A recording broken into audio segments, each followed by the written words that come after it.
نحمد اللہ ونستعینہ ونصلی ونسلم علی رسول الکریم۔ رسم المفتی کا قواعد میں سے ایک اہم قاعدہ اور ایک اہم اصول یہ بھی ہے کہ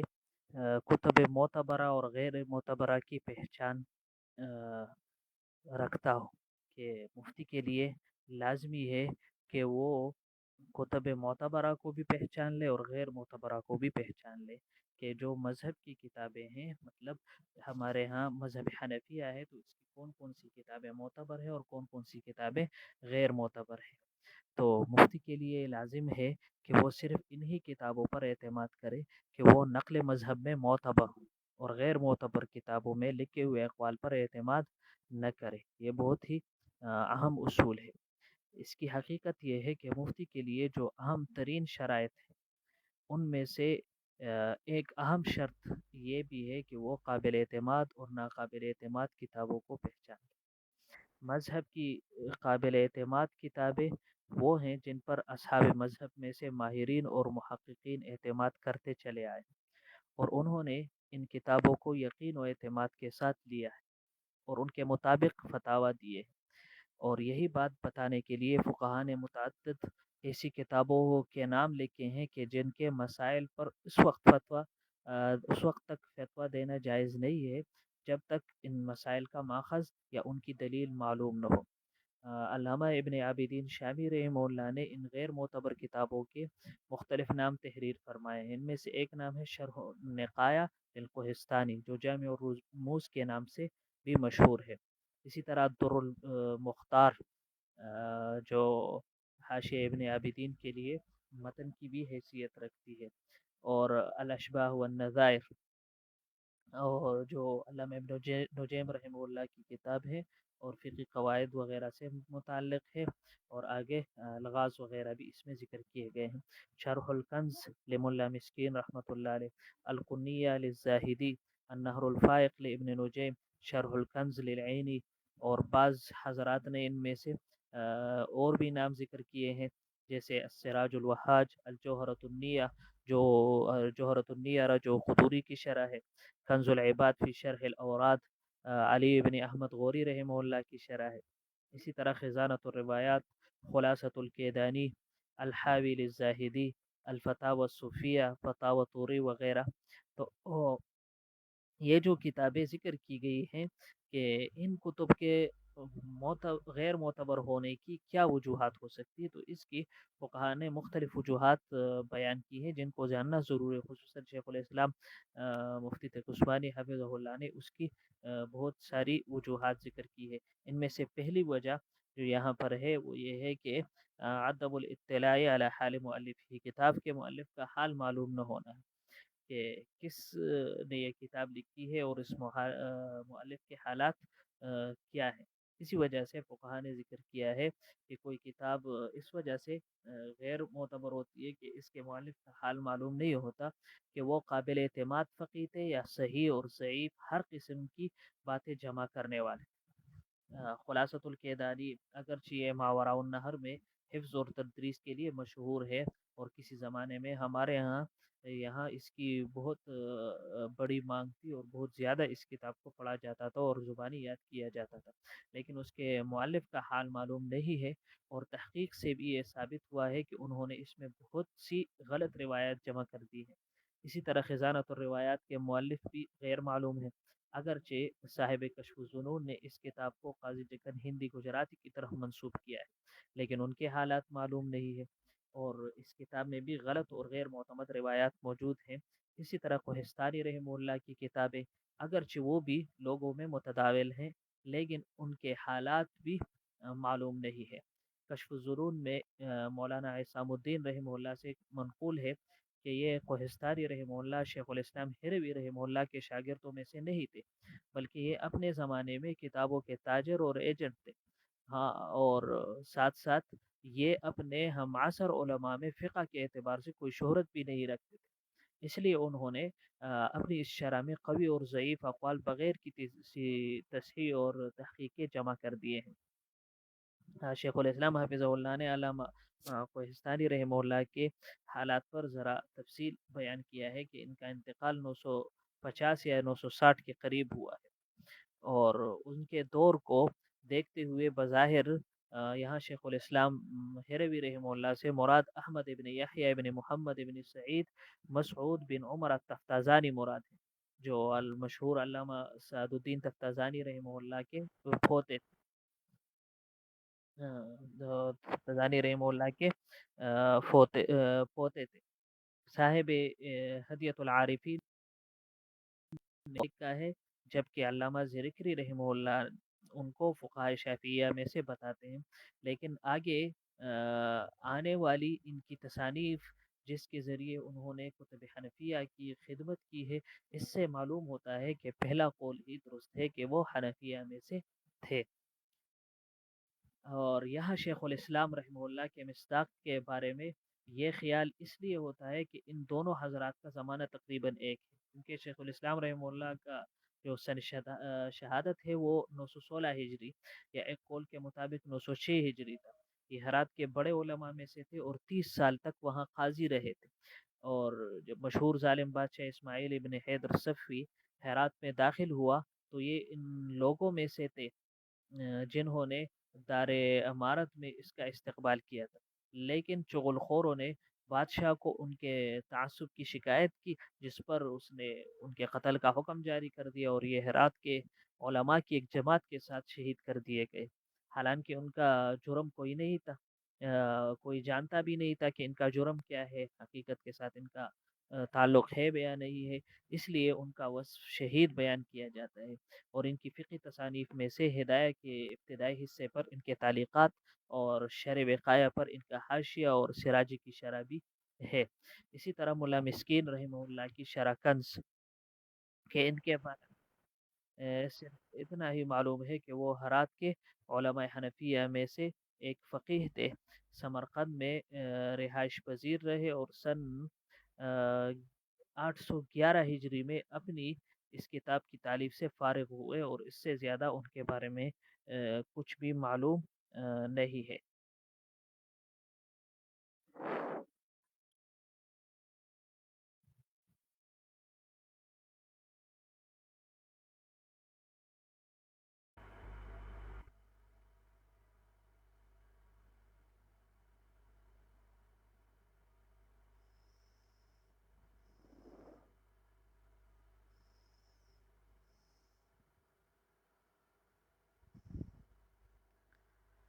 اور دوسری جو وجہ ہے وہ یہ ہے کہ مؤلف کا روایت ضعیفہ کو جمع کر دینا۔ بعض اوقات کسی کتاب کے غیر معتبر ہونے کی دوسری وجہ یہ ہو سکتی ہے کہ اس کے مؤلف نے ضعیف روایات کو جمع کر دیا ہو۔ مختصر یہ کہ ان کتابوں کے مؤلفین اگرچہ علم اور فقہ میں مشہور تھے، لیکن انہوں نے ان کتابوں میں صحیح روایات پر اکتفا کرنے کو اپنے اوپر لازم نہیں کیا، بلکہ جو قول یا روایت بھی انہیں ملی انہوں نے بغیر تحقیق یا تنقیح کے اسے آگے نقل کر دیا، جس طرح آج کل بھی بعض لوگ اسی طرح کرتے ہیں، تو کچھ زبانی اور کچھ کتابوں میں اور کچھ اسی طرح پمفلیٹس وغیرہ میں۔ تو ان کتابوں میں سے ایک علامہ زاہدی رحمہ اللہ کی القنیہ ہے، اس کے مؤلف کے نام کے بارے میں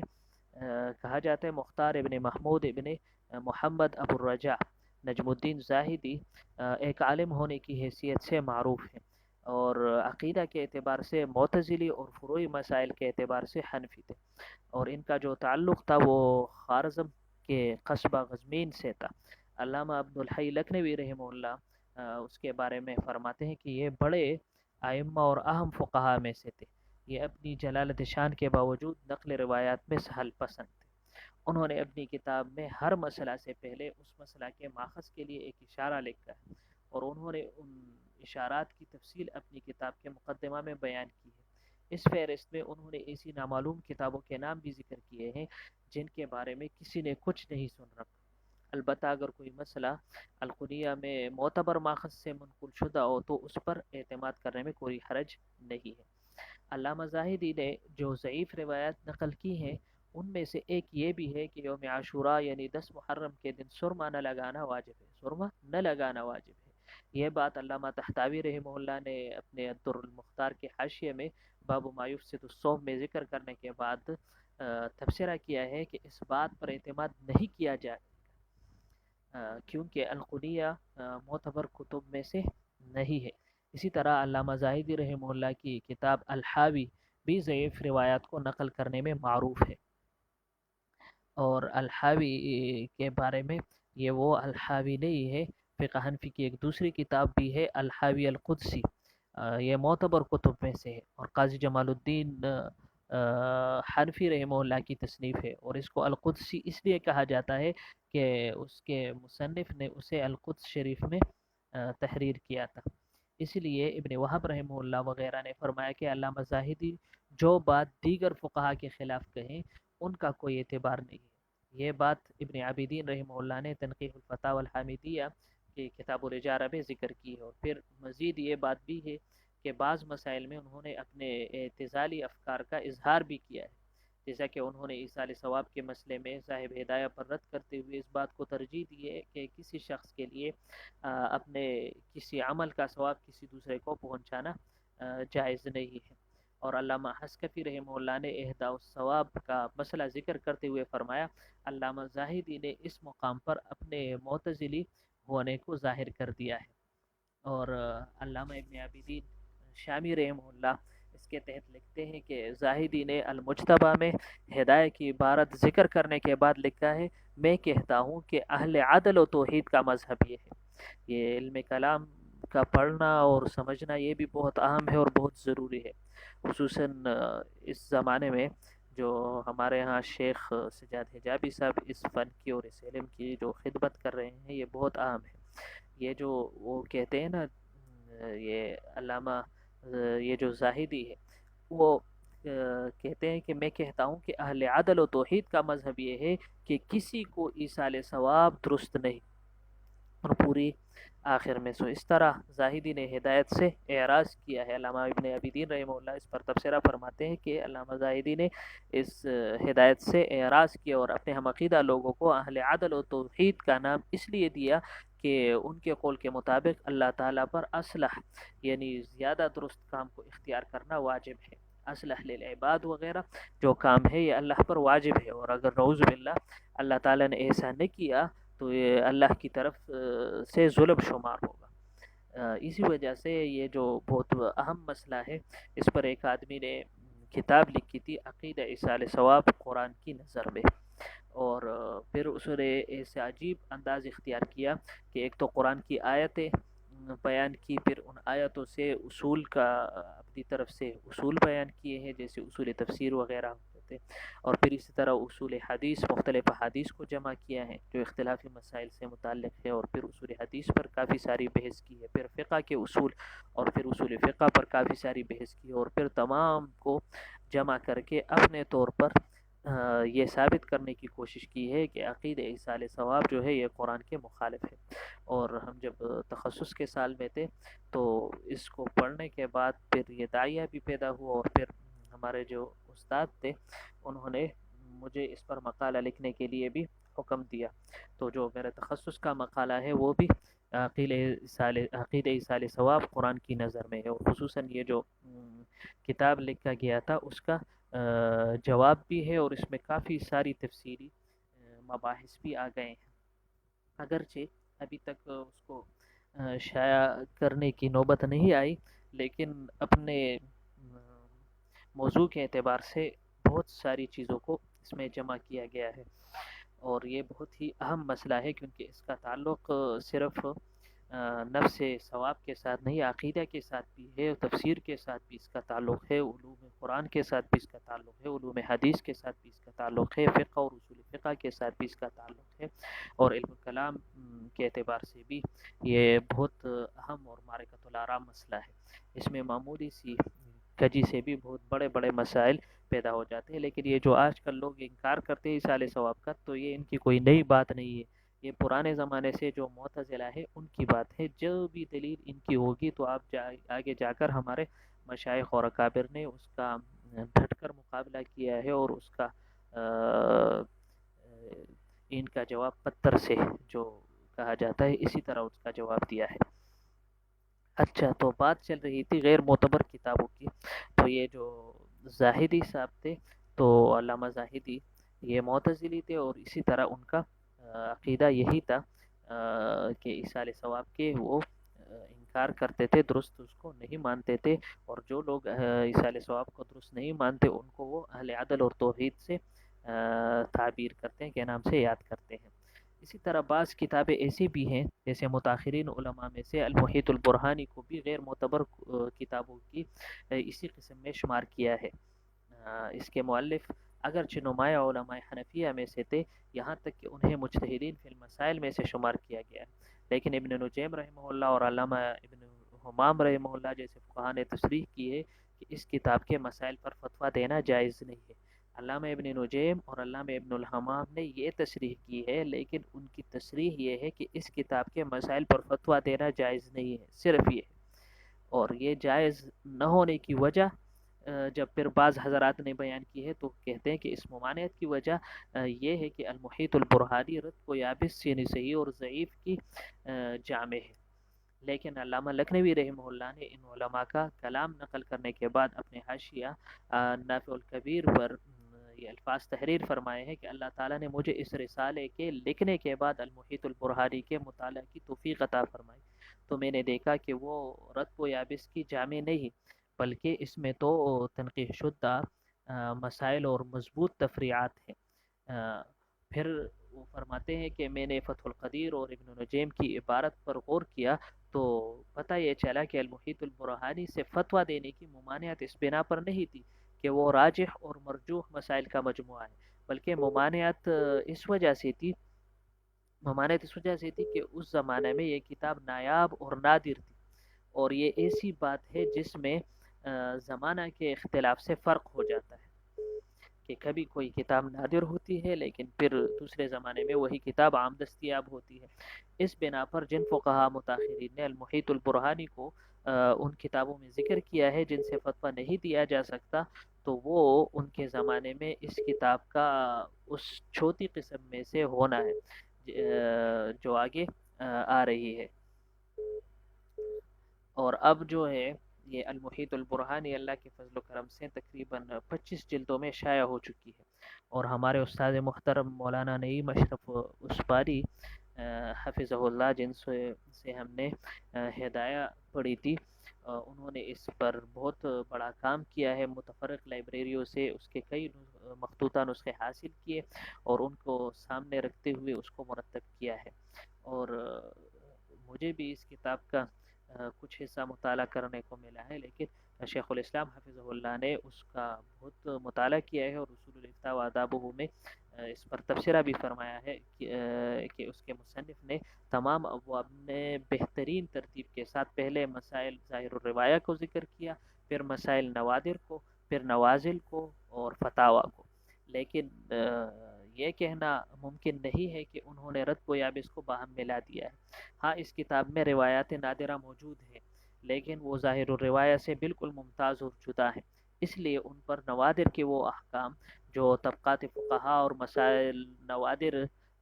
کے ضمن میں اور تفصیل میں بیان کیے جا چکے ہیں، ان کو بغیر کسی التباس اور اشتباہ میں پڑھے ان پر منطبق کیا جا سکتا ہے۔ لہٰذا اب جو یہ کتاب ہے المحیط البرہانی، ان کو اہم کتب میں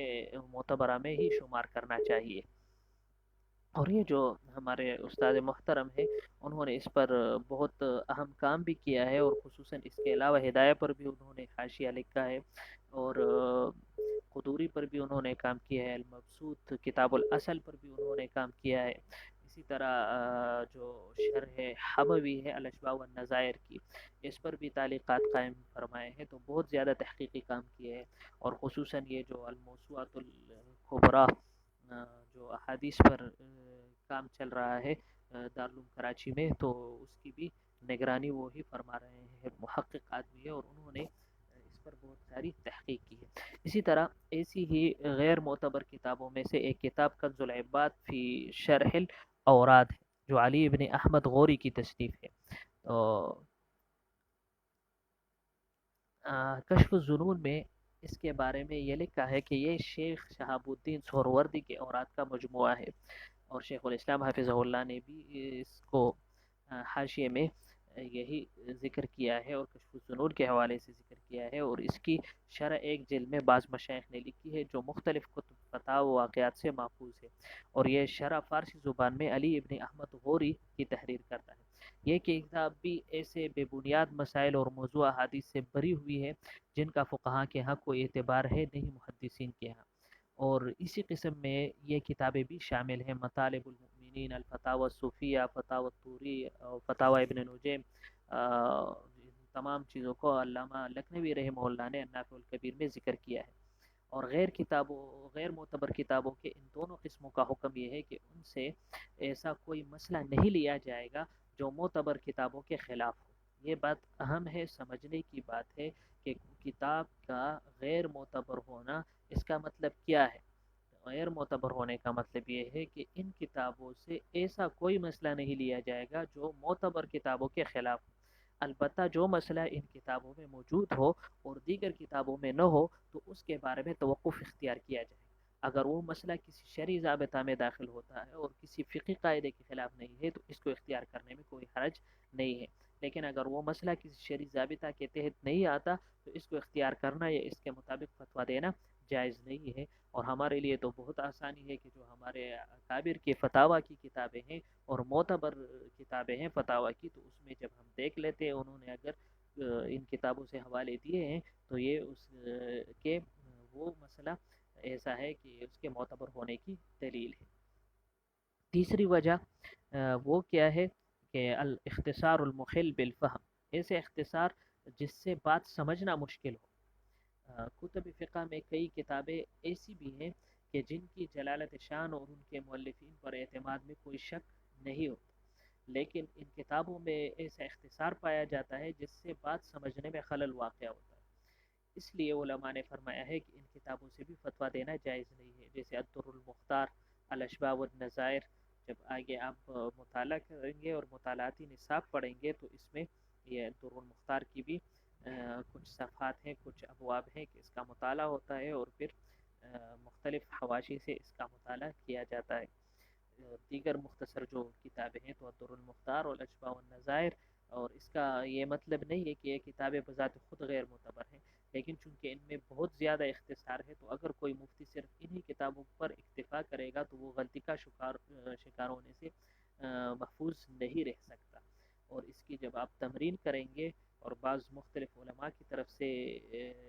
آپ کو سوالات آئیں گے، استفتاء آئیں گی، تو ان میں بعض اوقات ان کتابوں کے حوالے دیے ہوئے ہوتے ہیں اور انہی کتابوں کی عبارت نہ سمجھنے کی وجہ سے ان سے غلطی اور تسامحات ہوتے ہیں اور بہت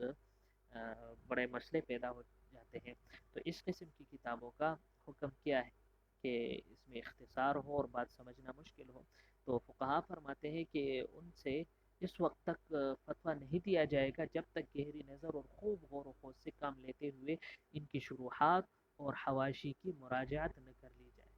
اگر مفتی کو اس کے بعد ان کتابوں کی مراد یقینی طور پر سمجھ میں آ جائے تو تب ان سے فتویٰ دینے میں کوئی حرج نہیں۔ علامہ ابن عابدین شامی رحمہ اللہ نے شرح قدر اسم المفتی میں ذکر کیا ہے کہ الدر المختار اور الاشباح والنظائر بہت سے مقامات پر مسائل نقل کرنے میں غلطیوں پر مشتمل ہے، اور ان میں بعض مرجوح اقوال کو ترجیح دی گئی ہے، بلکہ بعض جگہ تو دیگر مذاہب کے ایسے قول کو ترجیح دی گئی ہے کہ مذہب حنفی والوں میں سے کوئی بھی اس کا قائل نہیں ہے۔ اس بنا پر یہ کتابیں کتب غیر معتبرہ کی اس قسم میں شامل ہیں۔ اور چوتھی جو وجہ ہے وہ یہ ہے کتاب کا نادر اور نایاب ہونا، ندرت، کہ بہت سی کتب فقہ ایسی ہیں جو اپنے زمانے میں تو قابل اعتماد اور متداول تھی، لیکن اس کے بعد ان کے نسخے ایسے ختم ہوئے کہ اب ان کا ملنا نادر ہی، اور ان کا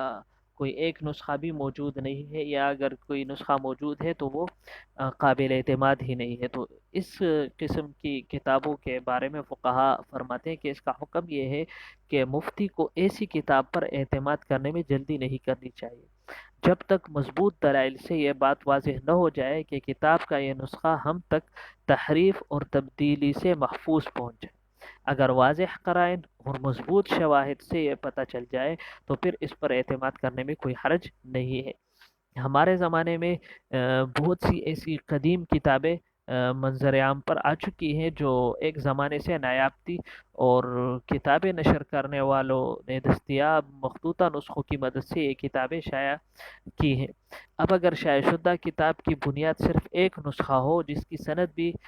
کتاب کے مؤلف تک متصل نہ ہو، تو پھر اس پر اعتماد کرنے میں خوب احتیاط سے کام لینا چاہیے۔ البتہ ایسی کئی کتابیں ہیں جنہیں علماء نے متعدد ایسے مخطوطات جو انہیں مختلف علاقوں سے دستیاب ہوئے ان سے موازنہ کرنے کے بعد تحقیق اور تصحیح کے ساتھ شائع کیا ہے۔ ایسے مطبوعہ نسخوں پر اعتماد کرنے میں پھر کوئی حرج نہیں ہے۔ اور پھر حضرت شیخ الاسلام حفظہ اللہ فرماتے ہیں کہ یہ بات ذہن میں رہے کہ یہاں جو بات ہم نے ذکر کی ہے وہ کتب فقہ کے بارے میں ہے۔ باقی کتب حدیث کا جہاں تک تعلق ہے تو وہاں پر محدثین کے ہاں معروف یہی ہے کہ وجادہ کی شکل میں پائے جانے والا نسخہ وہ غیر معتبر ہے۔ لہٰذا تب کتاب کے معتبر ہونے کے لیے دو باتوں میں سے ایک کا پایا جانا ضروری ہوگا، یا تو اس کتاب کی نسبت مؤلف کی طرف تواتر یا شہرت کے درجے میں ہو، اور یا اس کتاب کی کوئی قابل اعتماد سند موجود ہو۔ اور جو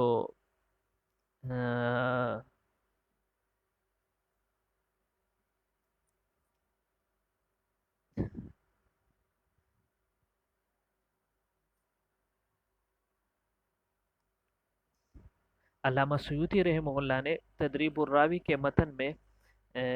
ذکر کیا ہے کہ الوجادہ وہی ان یقف على حدیث بخط راویها لا يرویها الواجد فله ان يقول وجدت او قرأت بخط فلان او في كتابه بخطه حدثنا فلان، وهذا كله اذا اوثق بانه خطه او كتابه، کہ جب کوئی آدمی کسی احادیث کے مجموعے کو پالے اور وہ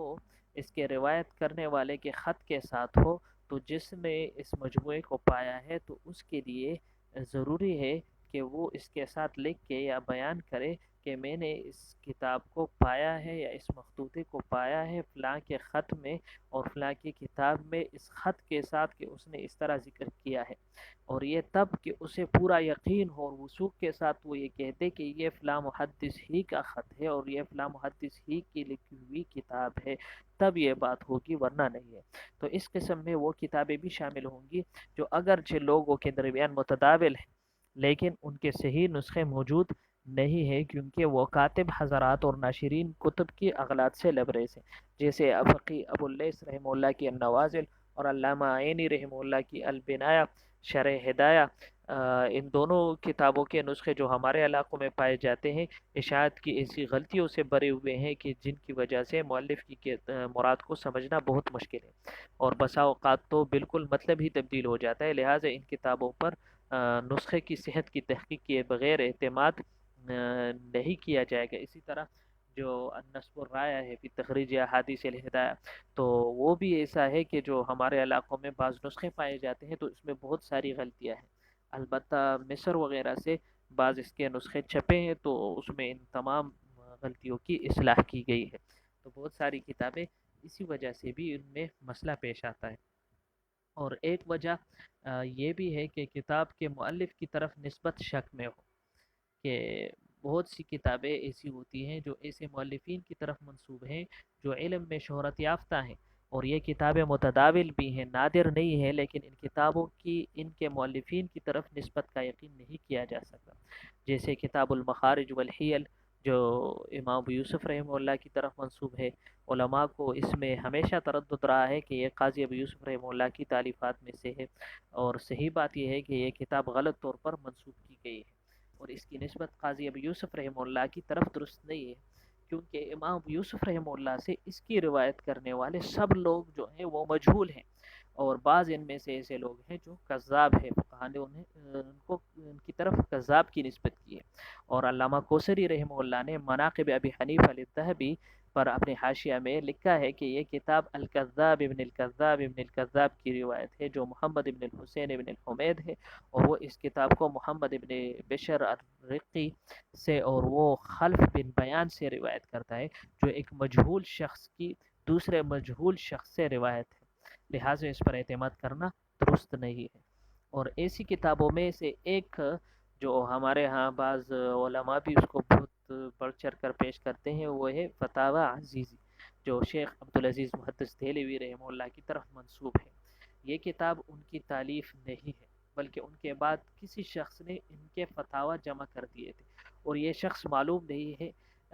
اور شیخ الاسلام حافظہ اللہ نے اس کے بارے میں تبصرہ فرمایا ہے کہ میں نے مفتی شفیع صاحب رحمہ اللہ سے سنا ہے کہ اس کتاب میں بعد میں کیے گئے بہت سے ایسے اضافے موجود ہیں جن کی نسبت حضرت شاہ صاحب رحمہ اللہ کی طرف کرنا درست نہیں ہے، لہٰذا جب تک اس کے مضمون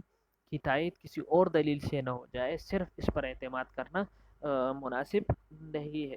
اسی وجہ سے بعض بہت ان کی اور بھی بہت ساری کتابیں ایسی ہیں کہ ان میں بہت مسائل ایسے ہیں کہ جن کا خصوصاً فقہ حنفی کی طرف نسبت کرنا درست نہیں ہے۔ اور ایک آخری وجہ جو ہے جو ہے کون الکتاب فی غیر موضوع الفقہ، کتاب کا فقہ کے علاوہ کسی اور موضوع کے بارے میں ہونا ہے۔ کبھی ایسا ہوتا ہے کہ کوئی کتاب فقہ کے علاوہ کسی دوسرے موضوع پر تحریر کی گئی ہوتی ہے، جیسے علم تصوف، علم اسرار شریعت اور دعائیں، تفسیر اور حدیث، اور پھر اس کتاب میں فقی مسائل کو طبعاً اس طرح ذکر کر دیا جاتا ہے کہ وہ اصل مقصود نہیں ہوتے۔ ایسی کتابوں میں ان کے مؤلفین کی عظمت شان کے باوجود ایسے بہت سے مسائل پائے جاتے ہیں جو راجح مذہب کے خلاف ہوتے ہیں۔ اور شیخ الاسلام حفظہ اللہ فرماتے ہیں کہ میں نے اس کی بہت سی مثالیں علامہ عینی رحمہ اللہ کی کتاب عمدۃ القاری اور مولا علی قاری رحمہ اللہ کی کتاب المرقات اور ابن ملک رحمہ اللہ کی کتاب مبارک الاظہار میں پائی ہیں۔ اور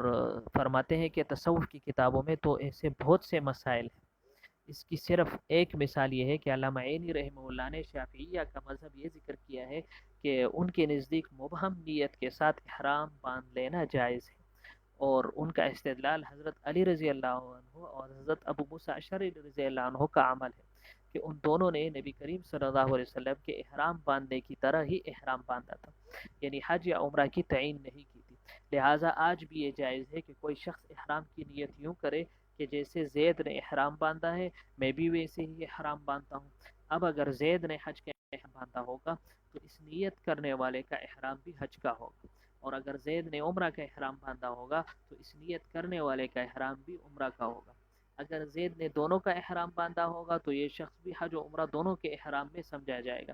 اگر زید نے مطلق یعنی بغیر کسی تعین کے احرام باندھا تو یہ شخص بھی مطلق احرام کے ساتھ محرم بن جائے گا، کہ بعد میں یہ شخص اپنے احرام کو حج اور عمرہ میں سے جس کے لیے چاہے کر لے۔ پھر علامہ عینی رحمہ اللہ فرماتے ہیں کہ باقی علماء اور ائمہ کے نزدیک مبہم نیت کے ساتھ احرام باندھنا جائز نہیں ہے، اور پھر اس پر دلائل بھی قائم کیے ہیں کہ اللہ جل شانہ کا ارشاد ہے وَأَتِمُّوا الْحَجَّ وَالْعُمْرَةَ لِلَّهِ، اور تم اللہ کے لیے حج اور عمرہ مکمل کرو۔ اور آگے اللہ جل شانہ کا ایک دوسرا ارشاد ہے وَلَا تُبْطِلُوا أَعْمَالَكُمْ، تم اپنے اعمال کو باطل نہ کرو۔ باقی حضرت علی اور حضرت ابو موسیٰ اشعری رضی اللہ عنہما کا عمل تو ان دونوں حضرات کی خصوصیت تھا، یہ انہوں نے ذکر کی ہے۔ اور علامہ عینی نے باقی ائمہ جن میں سے حنفیہ بھی ہیں، ان کا مذہب یہ ذکر کیا ہے کہ مبہم نیت کے ساتھ احرام باندھنا جائز نہیں ہے، لیکن یہ بات حنفیہ کے معتبر مذہب کے خلاف ہے۔ اور حضرت شیخ الاسلام حفظہ اللہ فرماتے ہیں کہ صحیح بات یہ ہے کہ مبہم اور معلق نیت کے ساتھ شوافی کی طرح حنفیہ کے ہاں بھی احرام باندھنا جائز ہے۔ اور علامہ شامی رحمہ اللہ نے اللباب سے نقل کرتے ہوئے لکھا ہے نسک یعنی حج یا عمرہ کی تعین شرط نہیں ہے، لہٰذا مبہم احرام بھی درست ہے، اور اسی طرح اس نیت سے بھی احرام باندھنا جائز ہے کہ فلاں کا جو احرام ہے میرا بھی وہی احرام ہے، فلاں کا جو احرام ہے میرا بھی وہی احرام ہے۔ یہی بات علامہ حسکفی رحمہ اللہ نے الدر المختار کے متن میں بغیر حنفیہ کے اختلاف کے بھی لکھی ہے، اور ان کی جو عبارت ہے وہ ہے ثم صحت الاحرام لا تتوقف على نیت نسک لأنه لو ابہم الاحرام حتى طاف شوطا واحدا صرف للعمرة. یعنی احرام کا صحیح ہونا حج یا عمرہ کی تعین کی نیت پر موقوف نہیں ہے، کیونکہ اگر محرم نے مبہم احرام باندھ لیا یہاں تک کہ طواف کا ایک چکر بھی مکمل کر لیا تو اب وہ احرام عمرہ کا ہی سمجھا جائے گا۔ اس قسم کی کتابوں کا حکم کیا ہے؟ تو فقہا فرماتے ہیں کہ ان کا حکم یہ ہے کہ ان کے مسائل اگر ان معروف قابل اعتماد کتابوں کے خلاف ہوں جنہیں مذہب کے مسائل بیان کرنے کے لیے تالیف کیا گیا ہے، تو اس صورت میں ان کے مسائل پر اعتماد نہیں کیا جائے گا، کیونکہ یہ معتبر کتب کے خلاف ہے۔ اس لیے مفتی کے لیے لازمی ہے کہ وہ جان لے اور پہچان لے کہ اس میں اتنی صلاحیت ہو اور مطالعہ میں کہ ان کو پتا ہو کہ مذہب کی معتبر کتابیں کون سی ہے اور غیر معتبر کتابیں کون سی ہے۔ بعض اوقات ہمیں ہمارے لوگوں کو معتبر اور غیر معتبر کتابوں کا علم نہیں ہوتا، اسی وجہ سے جب کوئی پھر اعتراض کر لیتا ہے فقہ حنفیہ پر یا ہمارے حنفیہ پر علماء پر، تو پھر لوگ گھبرا جاتے ہیں، حالانکہ پہلے وہاں دیکھا جائے کہ یہ کتاب معتبر کتابوں میں سے ہے یا نہیں ہے، اس لیے کہ نسبت تو بہت سارے کرتے ہیں۔ اسی وجہ سے یہ ایک اہم شرط ہے اور اہم اصول ہے مفتی کے لیے کہ وہ صرف انہی کتابوں پر اعتماد کرے جو نقل مذہب میں معتبر ہو، اور غیر معتبر کتابوں میں جو لکھے ہوئے اقوال ہیں اس پر وہ اعتماد نہ کرے۔ واخر دعوانا ان الحمد للہ رب العالمین۔ سبحانک اللہم و بحمدک، نشہد ان لا الہ الا انت، نستغفرک و نتوب الیک۔